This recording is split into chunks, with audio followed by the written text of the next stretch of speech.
Good evening everyone, स्वागत है आप सभी का बैंकिंग अपडेट में। आई होप कि आप सब लोग बहुत ही अच्छे होंगे। दोस्तों, यहाँ पर मैंने आपके सामने एक बात रख रहा हूँ एसबीआई क्लर्क के रिगार्डिंग कि अच्छा हुआ कि हमारा जो एग्ज़ाम है वो पोस्टपोन हो गया। अब मैं इस चीज़ को लेकर ये बात क्यों कह रहा हूँ आप सभी से। यहाँ पर देखिए, मैं आपके सामने 3 पॉसिबिलिटी जो है 3 पॉसिबिलिटीज़ की बात करने वाला हूँ। आप कह सकते हो 3 प्रकार के कैंडिडेट की बात करने वाला हूँ, ठीक है। सबसे पहले नंबर पे अगर मैं बात करूँ तो मैं यहाँ पर उन कैंडिडेट की बात करूँगा जिनकी तैयारी बिल्कुल फुल डेडिकेट होकर प्रिपरेशन कर रहे हैं, अच्छे लेवल पर चल रही है, इनफैक्ट हो भी चुकी है, ठीक। दूसरे यहाँ पर वो कैंडिडेट जिनकी तैयारी बिल्कुल भी नहीं है, बिल्कुल भी नहीं है, ठीक, अब भी नहीं है। और तीसरे वो कैंडिडेट जिनके इस पैंडेमिक के दौरान जो है कई सारे इश्यूज़ रहे, लाइक फैमिली के रिगार्डिंग, उनके अपने पर्सनल इश्यूज़ रहे, तबीयत ख़राब रही या कुछ भी आप कह सकते हो, ठीक। अब मैं आपको एक छोटा-सा जो लॉजिकली तथ्य है वो मैं आपके साथ शेयर करना चाहता हूँ। अगर जो ये एग्ज़ाम पोस्टपोन हुआ है, ये इसलिए अच्छा है क्योंकि अगर मैं बात करूँ तो ना तो 90% ऐसे कैंडिडेट हैं जिनकी प्रिपरेशन एसबीआई क्लर्क के रिगार्डिंग नहीं थी।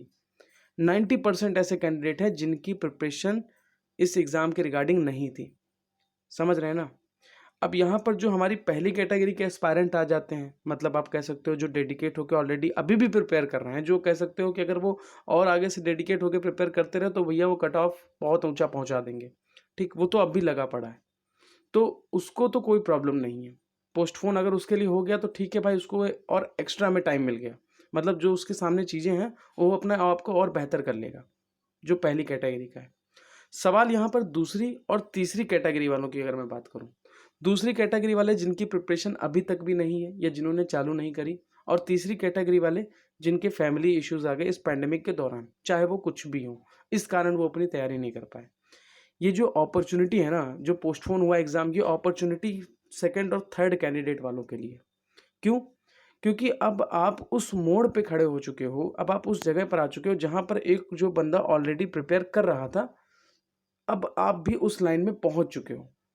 भले ही वो आपसे आगे है, बट यहाँ पर क्या है कि हर चीज़ संभव है, ठीक है। अगर आप चाहोगे, अगर आप डेडिकेटेड स्टूडेंट हो, अगर आपके अंदर डेडिकेशन अच्छे लेवल का है, कंसिस्टेंसी अगर आप बना के चलते हो, भाई मैं तो हमेशा से कहता हूँ कि बैंक और इंश्योरेंस एग्ज़ाम आपसे मांगता क्या है?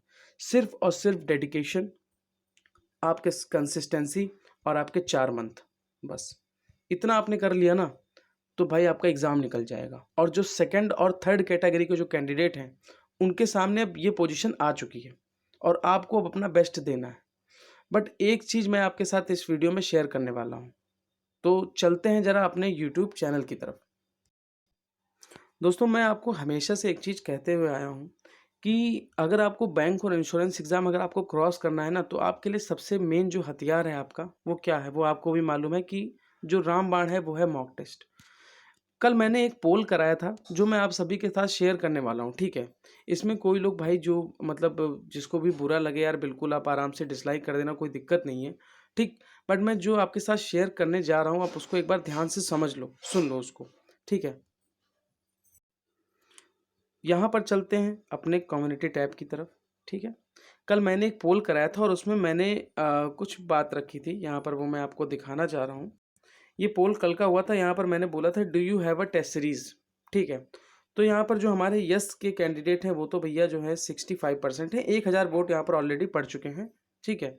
65% कैंडिडेट हमारा यस है जो टेस्ट सीरीज दे रहा है, ठीक। और नो वाले जो हमारे बढ़िया बढ़िया अच्छे भाई लोग हैं वो है 35% वाले। अब मैं यहाँ पर जो नो के कैंडिडेट है ना, मैं उनके लिए एक बात यहाँ पर कहना चाह रहा हूँ कि यार देखो, ऐसा है ना, ये जो नो के 35% कैंडिडेट हो ना, अगर आप मॉक टेस्ट नहीं भी देते हो ना, तो भाई आप प्री भी नहीं निकाल पाओगे, प्री भी नहीं निकाल पाओगे, ठीक है। अब ये बात मैं आपसे क्यों कह रहा हूँ, आपको बताने जा रहा हूँ। मॉक टेस्ट देने का फ़ायदा क्या होता है कि आप एग्ज़ाम के इन्वायरमेंट से गुजरते हो, ठीक। और हम एक चीज़ ध्यान रखना, मॉक टेस्ट आपका 90% स्कोर बढ़ाता है, ध्यान रखिएगा। आधे से ज़्यादा कैंडिडेट का सिलेक्शन मॉक टेस्ट के दम पे होता है, भले उसने कितने भी बेसिक कॉन्सेप्ट क्लियर कर लिए हों, उसका कोई मतलब नहीं है। और ये जो 35% कैंडिडेट है ना, ठीक है, इसमें से मैं इक्का आधा का चलो मैं मान भी लेता हूँ सिलेक्शन हो जाएगा बिना मॉक के, बट आधे से ज़्यादा लोगों का कैंडिडेट का सिलेक्शन नहीं, प्री भी नहीं निकल पाएगा भाई, सिलेक्शन तो बहुत दूर की बात है। मैं ये नहीं कहता हूँ कि मैं जो ग्रेड अप का रिकमेंड करता हूँ, मैं ये नहीं कहता हूँ कि भाई आप वही टेस्ट सीरीज़ लो, कोई मतलब नहीं, मत लो यार, कोई दिक्कत नहीं है। बट भाई कोई तो टेस्ट सीरीज़ लो जो आपके समझ में आए, कोई भी, एक्स वाई जेड कोई भी। मैं नहीं कह रहा हूँ कि आप मेरे ग्रेडअप का ही कंटेंट यूज़ करो, मैं नहीं कहता हूँ भाई, बट जो आपके समझ में आए आप उसको दो ना, क्योंकि यार आपके सामने ये बहुत बड़ी अपॉर्चुनिटी है। अगर आप इसको कहीं खो दोगे ना, ठीक है, क्योंकि पोस्टपोन एग्जाम होना बहुत बड़ी अपॉर्चुनिटी है, रियलिटी बता रहा हूँ मैंने आपके सामने, इसीलिए कैटेगरी वाइज कैंडिडेट को बता डिफाइन कर दिया आपके सामने, पूरा डिटेल में बता दिया है। और अगर अब से भी अगर आप लगोगे ना, मैंने बोला ना, डेडिकेशन, कंसिस्टेंसी और 4 मंथ, एसबीआई आपके हाथ में, 100% बोल रहा हूँ। बस लगना है तो फिर ख़त्म करके ही आना है, चाहे जैसे।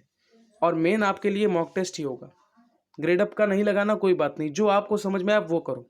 बट जो 35% कैंडिडेट है ना, मैं इनकी रिगार्डिंग यही बात कह रहा हूँ।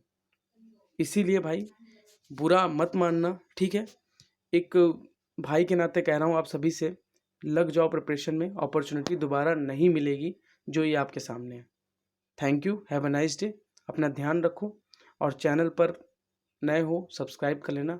वीडियो आपको अगर अच्छा लगे तो लाइक कर देना। और हाँ, अगर जो कैंडिडेट मॉक टेस्ट दे रहा है 65% वाले, तो आप कमेंट सेक्शन में बताओ अपने मार्क्स, अपडेट करो हमको भी, अच्छा लगेगा। मैं शेयर करूँगा अपने अपने चैनल के माध्यम से, आप सभी के शेयर करूँगा कि इस कैंडिडेट का इतना आ रहा है, जिससे लोगों को देख के मोटिवेशन मिले। Thank you.